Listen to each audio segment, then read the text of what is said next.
Hello दोस्तों, स्वागत है आपका मेरे NST इलेक्ट्रिकल चैनल्स के ऊपर। मैं नरेंद्र सिंह तंवर आज आपके लिए एक और वीडियो लेकर के आया हूँ।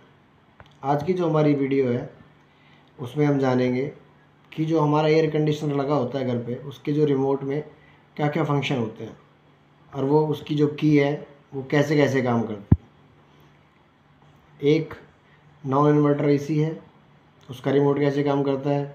इन्वर्टर वाला AC है, उसका रिमोट कैसे काम करता है। और एक जो आजकल कन्वर्टेबल AC चले हुए हैं, उनका AC कैसे काम करता है। तो यह जानने के लिए बने रहे हमारे वीडियो के अंत तक। और अगर आपने हमारा चैनल अभी तक सब्सक्राइब नहीं किया है तो चैनल को सब्सक्राइब अवश्य कर लें, जिससे कि आने वाले नई वीडियो की नोटिफिकेशन भी आप तक पहुंच सके। हमारे पास एक गोदरेज AC का रिमोट है। यह नॉन इन्वर्टर मॉडल का रिमोट है। आज हम इसके फंक्शन के बारे में जानेंगे। इस पर जो राउंड वाला बड़े वाला बटन है, यह इसकी पावर को ऑन ऑफ करने के लिए है। इससे AC हमारा ऑन और ऑफ होता है। इसके बाद हम इसके और फंक्शनों के बारे में जानेंगे। इसके अंदर दो बटन और हैं जो आपको दिखाई दे रहे होंगे। इस वाले बटन से हम AC के टेम्परेचर को कम कर सकते हैं और इस वाले बटन से हम AC के टेम्परेचर को बढ़ा सकते हैं। इसके बाद ये जो आपको बटन दिखाई दे रहा है, ये मोड का बटन है। डिस्प्ले पे देखेंगे, जब हम इसको दबाएंगे तो ये ड्राई मोड है। इसका प्रयोग हम बरसात के मौसम में करते हैं। ह्यूमिडिटी ज़्यादा होने के कारण ये एयर को ड्राई रखता है। ये इसका फ़ैन का मोड है। इसमें इंडोर का सिर्फ फ़ैन चलता है और इसमें कूलिंग नहीं होती है। इसके बाद इसको फिर से पुश करेंगे तो आपको स्क्रीन पर दिखाई देगा, ये इसका ऑटो मोड है। इसके अंदर AC ऑटो मोड में चलेगा और हम इसके टेम्परेचर को कम ज़्यादा करने के लिए हमें इसको जो इसका ये कूल मोड है उसके अंदर करना होगा। इस पे हम टेम्परेचर को अपने अनुसार कम और ज़्यादा कर सकते हैं। उसके बाद ये हमारा फ़ैन स्पीड का बटन है। इसे हम जब एक बार पुश करेंगे तो हमारे इंडोर यूनिट का जो फ़ैन है वो ऑटो मोड में चलेगा। उसके बाद फिर से पुश करेंगे तो ये लो पे चलेगा, फिर पुश करेंगे तो यह मीडियम पे चलेगा और उसके बाद फिर पुश करेंगे तो यह हाई स्पीड पे चलेगा। तो इसके फैंस की 4 स्पीड हमारे इस रिमोट के अंदर फंक्शन में है। उसके बाद ये स्विंग का है, जो हमारे इंडोर यूनिट में जो ब्लेड लगी होती है उसको अप एंड डाउन कर सकता है। तो इसको बार बार, इसमें बहुत सारी ऑप्शन है और इसको जहाँ भी हमें ज़रूरत हो उसके अनुसार हम इसकी ब्लेड को सेट कर सकते हैं। और यह इसकी ऑटो मोड में है कि यह जो इसकी ब्लेड है कंटिन्यू अप एंड डाउन करती रहेगी। उसके बाद ये टाइम ऑफ का बटन है। अगर हमें अपने AC को 1 या 2 घंटे के बाद ऑफ़ करना है तो हम क्या करेंगे, इसमें टाइम को बढ़ा भी सकते हैं इस बटन से और इसको टाइम को कम भी कर सकते हैं। जितने टाइम के बाद हमने इसको ऑफ़ करना है उसके बाद हम इस सेट बटन को दबा देंगे और हमारे जो AC है, जो हमने टाइम सेट किया था, उसके बाद जो हमारा AC है वो बंद हो जाएगा। इसके बाद एक टाइम ऑन का भी ऑप्शन है। पहले हम रिमोट को ऑफ़ करेंगे, उसके बाद टाइमर को ऑन करके टाइम को कम ज़्यादा करेंगे और सेट बटन को दबा देंगे। उसके बाद चाहे जो भी हमने टाइम भरा है उसके बाद AC हमारा ऑन हो जाएगा। ये हमारा टर्बो का बटन है। इसको हम जब पुश करेंगे तो आपको स्क्रीन पर दिखाई दे रहा होगा कि इंडिकेशन आ रहा है कि हमने टर्बो मोड सेलेक्ट किया है। जैसे भी हम कहीं बाहर से आते हैं और कमरे का टेम्परेचर बहुत ज़्यादा है तो हम इसको टर्बो मोड में चलाते हैं, जिससे कि हमारा जो रूम का टेम्परेचर है जल्दी से ठंडा हो जाता है। इसका प्रयोग हमें 15 से 20 मिनट के लिए ही करना चाहिए। जैसे ही हमारा रूम का टेम्परेचर नॉर्मल हो जाता है तो हमें इसको ऑफ़ कर देना चाहिए, जिससे कि हमारी पावर कंजप्शन कम हो सके। ये हमारा लैंप का बटन है, जो हमारे इंडोर यूनिट के ऊपर जो डिस्प्ले लगी हुई है, जितना हमने टेम्परेचर सेट करके रखा हुआ है वो इसको शो करेगा, जैसा आपको स्क्रीन पर दिखाई दे रहा है। उसके बाद ये हमारा स्लीप का मोड है। इसका यूज़ जैसे हम रात को सो जाते हैं और हमने 24 डिग्री टेम्परेचर सेट करके रखा हुआ है, तो जैसे जैसे रात होगी तो टेम्परेचर हमारा डाउन हो जाता है। तो उस रूम के टेम्परेचर को मेंटेन करने के लिए हम स्लिप बटन का इस्तेमाल करते हैं। इसे दबाने के बाद यह 8 घंटे तक जो अपने टाइमर के हिसाब से रूम के टेम्परेचर को घटाता रहता है। उसके बाद ये हमारा साइलेंट का बटन है, जिसे हम दबाएंगे जो हमारे इंडोर से नॉइज़ की आवाज़ आती है उसे यह काफ़ी हद तक कम कर देता है। उसके बाद ये इको मोड का बटन है, इसका इंडिकेशन आपको स्क्रीन पर दिखाई दे रहा होगा। इसका प्रयोग करके हम बिजली की काफ़ी हद तक कंजप्शन की बचत कर सकते हैं। और उसके बाद ये हमारा टेम्परेचर का बटन है।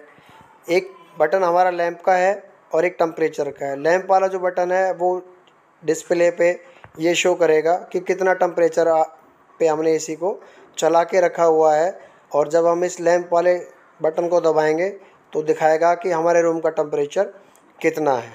तो ये तो हमने आपको बताया कि नॉन इन्वर्टर एसी के रिमोट में क्या क्या फंक्शन होते हैं। अभी हम आपको जो हमारा इन्वर्टर मॉडल है उसके रिमोट के फंक्शनों के बारे में बता देते हैं। यह हमारा इन्वर्टर मॉडल का रिमोट है।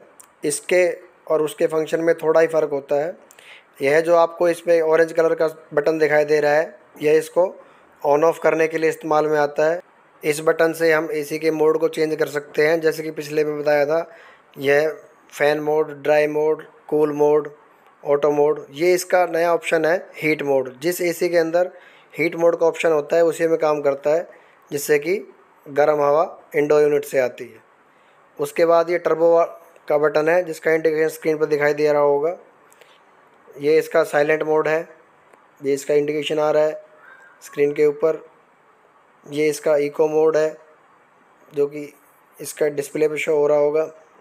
उसके बाद हम इससे रूम के टेम्परेचर को बढ़ा सकते हैं और घटा सकते हैं। उसके बाद ये टेम्परेचर का बटन है, जिससे हम अपने इंडोर यूनिट पर डिस्प्ले में देख सकते हैं। ये स्विंग का है, इससे हमारी जो फ़ैन की ब्लेड है अप एंड डाउन होती है। ये फ़ैन का बटन है, जिससे हम फ़ैन की स्पीड कम और ज़्यादा कर सकते हैं। यह हमारा टाइमर का बटन है, इसको हम टाइम घटा के या बढ़ा के अपने एसी के टाइम को ऑफ़ कर सकते हैं, जैसा कि अभी पीछे बताया था। ये इसका स्लिप का बटन है, जिसका इंडिकेशन आपको डिस्प्ले पे दिखाई दे रहा होगा। ये इसका डिस्प्ले का बटन है, जो टेम्परेचर सेट करके रखा है उसको हम देख सकते हैं। ये ब्लो का फंक्शन अलग से दिया हुआ है।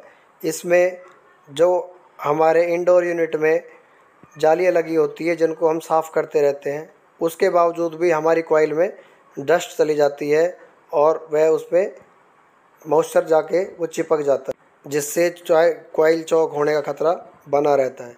इसका डिस्प्ले पे इंडिकेशन आप देख रहे होंगे। इसका प्रयोग कैसे करते हैं वो आपको बता देते हैं। उसके लिए हमें पहले एसी को ऑफ़ करना होगा, और ऑफ़ करने के बाद हम ब्लो वाले बटन को दबाएंगे, जिससे हमारे कंप्रेशर ऑफ हो जाएगा और जो ब्लोअर है वो फुल स्पीड पे घूमेगा, और घूमने के कारण जितनी भी उसके अंदर डस्ट और गंदगी जमी हुई है वह सारी उसको साफ़ कर देगा। ये ऑटो क्लीन खुद से इंडोर यूनिट अपने आप को कर लेती है, लेकिन इसका प्रयोग हमें महीने में एक बार करना चाहिए, उससे ज़्यादा हमें इसका प्रयोग नहीं करना चाहिए। यह बटन इसके आई सेंस का है। इसका प्रयोग जिस भी कॉर्नर में हमें कूलिंग सबसे ज़्यादा चाहिए, इस बटन का जो हम यूज़ करेंगे तो ह्यूमन बॉडी जिस भी कॉर्नर में होगा, कूलिंग सबसे ज़्यादा उसी कॉर्नर में होगी। और यह इसका लॉक का बटन है।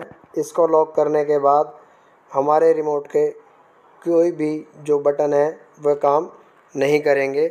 अभी हमने इन्वर्टर मॉडल के रिमोट के बारे में जाना। इसके बाद यह हमारे पास जो लेटेस्ट कन्वर्टेबल एसी आ रहे हैं, यह उसका रिमोट है। अभी हम इसके बारे में जान लेते हैं कि इसके अंदर क्या क्या फंक्शन है। तो सबसे पहले और रिमोटों की तरह इसमें भी एक मेन पावर ऑन और ऑफ़ करने के लिए ये बटन है जिससे कि हमारा एसी ऑन और ऑफ़ हो सकता है, और इसके अंदर हम टाइम भी जो क्लॉक है उसको सेट कर सकते हैं। और रिमोटों की अपेक्षा इसकी जो डिस्प्ले है उसमें एलईडी लाइट लगी हुई है, जो कि रात में हमें इसको देखने में आसानी रहती है। उसके बाद ये जो दो हमारे बटन हैं, जैसे कि पहले भी बताया था, इससे हम टेम्परेचर को घटाना और बढ़ाना बहुत ही आसान से कर सकते हैं। तथा ये हमारे इसके अंदर मोड का बटन है, इससे हम इसको ड्राई मोड पर भी चला सकते हैं, जैसा कि आपको स्क्रीन पर दिखाई दे रहा होगा। इसका प्रयोग हम बरसात के मौसम में अक्सर करते हैं। ह्यूमिडिटी ज़्यादा होने के कारण हम इसका इस्तेमाल करते हैं, जो एयर ड्राई रहती है। यह इसका फ़ैन मोड है, इसमें सिर्फ इंडोर का फ़ैन ऑन रहेगा और कंप्रेसर ऑन नहीं होता है। उसके बाद यह इसका हीटिंग मोड है। जिस जिस यूनिट के अंदर यह ऑप्शन होता है तो इसमें अपने इंडोर यूनिट से गर्म हवा भी मिलती है। यह इसका ऑटो मोड है, जिससे कि हमारा एसी ऑटो में चलता है। और उसके बाद ये हमारा अगला मोड, जैसे पहले भी बताया था, ये हमारा कूल मोड है। इसमें हम अपनी इच्छा के अनुसार अपने रूम के टेम्परेचर को घटा और बढ़ा सकते हैं। ज़्यादातर हमें अपने एसी को कूल मोड पर ही चलाना चाहिए, जिससे हमारी पावर सेविंग भी होती है और ह्यूमन बॉडी के लिए भी टेम्परेचर अच्छा रहता है। यह हमारा जो बटन है वो फ़ैन के लिए है। इससे हम अपनी फ़ैन की स्पीड को ऑटो में भी कर सकते हैं, लो में भी कर सकते हैं, मीडियम में भी कर सकते हैं, और फ़ैन की स्पीड को हाई स्पीड पर भी हम इसको चला सकते हैं। इसके बाद ये हमारा आई सेंस का ऑप्शन है। इससे हम जो हमारी इंडोर यूनिट लगी हुई है, ये इसका आइकन आप स्क्रीन पर देख सकते हैं। हमें पर्टिकुलर एरिया में जिस भी कॉर्नर में सबसे पहले ज़्यादा कूलिंग करनी हो तो इस बटन का इस्तेमाल करेंगे, तो वही कॉर्नर हमारा सबसे पहले ठंडा होगा, जैसा कि पीछे हमने बताया था। यह इसका स्लीप मोड है। 8 घंटे के लिए नाइट में हम इसका यूज़ कर सकते हैं। धीरे धीरे इसका टेम्परेचर बढ़ता रहेगा। यह इसका टर्बो मोड है। इसके बारे में भी आपको हम पहले बता चुके हैं कि टर्बो मोड का इस्तेमाल हम क्यों करते हैं। अगर हमें इंस्टेंट कूलिंग चाहिए तो ही हम इसका प्रयोग करते हैं। इसका आइकन आपको डिस्प्ले पर दिखाई दे रहा होगा। उसके बाद ये हमारा टाइमर ऑन का बटन है। उसके बाद ये हमारा क्लॉक का यानी घड़ी का बटन है। इसकी सहायता से हम इसमें टाइम भी देख सकते हैं और टाइम को हम इसमें सेट भी कर सकते हैं, जैसे आपको स्क्रीन पर दिखाई दे रहा होगा कि हम इसको AM और PM करके भी सेट कर सकते हैं। उसके बाद ये हाइजेनिक का इसमें ऑप्शन है। जैसा कि अभी पीछे हमने बताया था, इन्वर्टर मॉडल के अंदर ब्लो का बटन था। ये इसका इंडिकेशन स्क्रीन पर दिखाई दे रहा है कि इंडोर यूनिट की कॉइल को ऑटो क्लीन करने के लिए हम इसका इस्तेमाल करते हैं, और इसका प्रयोग हमें महीने में एक ही बार करना चाहिए। तथा उसके बाद ये हमारा जो है डिस्प्ले का बटन है, जिससे हम टेम्परेचर को देख सकते हैं। यह हमारा स्विंग का बटन है, जिससे हम ब्लेड को सेट कर सकते हैं। और यह हमारा लॉक का बटन है, और इसका आइकन भी आप डिस्प्ले पे देख सकते हैं। इन सभी के फंक्शनों के बारे में आपने जाना। यह नॉन इन्वर्टर और इन्वर्टर वाले से कुछ मिलते जुलते ही हैं, लेकिन इसमें एक सबसे अलग जो ऑप्शन आया हुआ है वो 5-in-1 कन्वर्ट, जो कन्वर्टेबल AC है, यह उनके अंदर ये ऑप्शन आया हुआ है। इससे हम जो हमारा कंप्रेशर है उसके मोड को हम पावर कंजप्शन और कूलिंग मोड के हिसाब से अलग अलग तरीके से सेट कर सकते हैं। पहले हम रिमोट को कूल मोड पर करेंगे, उसके बाद हम इसको बटन को पुश करेंगे तो हमारा कंप्रेसर C5 के ऊपर चलेगा। C5 के अंदर जो हमारा कंप्रेशर है वो 110 की स्पीड पर कूलिंग लेवल रहेगा उसका, जैसे कि आपको साइड में चार्ट दिखाई दे रहा है। जब हम इसको C4 पे चलाएंगे तो 100% कूलिंग कैपेसिटी पे काम करेगा। C3 पे चलाएंगे तो 80% कूलिंग कैपेसिटी पे काम करेगा। C2 पे करेंगे तो 60% काम करेगा, और C1 पर हम इसको चलाएंगे तो यह 40% कूलिंग कंजप्शन के ऊपर काम करेगा। तो इन वाले मोडों को हम इस्तेमाल करके अपने इलेक्ट्रिसिटी कंजप्शन को भी काफ़ी हद तक कम कर सकते हैं और ज़रूरत के हिसाब से हम इसको यूज कर सकते हैं। तो उम्मीद करते हैं हमारे द्वारा बनाई गई वीडियो आपको पसंद आई होगी, तो कमेंट्स करके अवश्य बताएं और इसी तरह की वीडियो को देखने के लिए बने रहें हमारे NST इलेक्ट्रिकल चैनल्स के साथ।